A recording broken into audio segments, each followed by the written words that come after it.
এই অটোরিকশা যারা চালায় তারা আসলে এই গাড়িটা নিয়ন্ত্রণে রাখতে পারে না কখনোই। তাদের যেই পরিমাণ গতি সেই পরিমাণ তাদের ব্রেকিংটা না।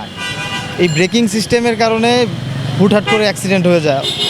আর অ্যাকচুয়ালি এই অটোতে আমরা যারা উঠি আমাদেরও কিছু দোষ আছে। আমরা শর্ট সময় নিয়ে বাসা থেকে বেরোই, অটোতে উঠা ওই চালককে আমরা বলি মামা জলদি যাও, দ্রুত যাও, আমার অফিস টাইমের লেট হয়ে যাবে। তো সেক্ষেত্রে ওই চালক ও বুলেটের গতিতে ছুটে, হঠাৎ করে যদি গাড়িটা ব্রেক করতে হয় ওই গাড়িটা আর ব্রেক করতে পারে না, এই অটোটা আর ব্রেক করতে পারে না, যার কারণে বড় ধরনের দুর্ঘটনার সম্মুখীন হই আমরা সবসময়। অটো রিক্সা দিনকে দিন বাড়ছে, মানে এখন পুরো মানে ব্যাঙের ছাতার মতন হয়ে গেছে। মানে জনগণ বা পাবলিকের চেয়ে বেশি অটো রিক্সা।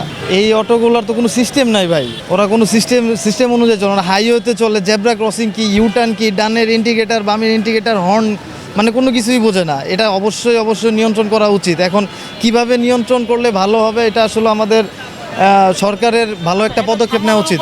সরকার তো অনেকবারই ব্যর্থ হলো, কয়েকবারই তো এটার চেষ্টা চালায় গেল, কিন্তু বারবার ব্যর্থ হলো। আমাদের দেশে তো সিন্ডিকেট দিয়ে সব কিছু হয়।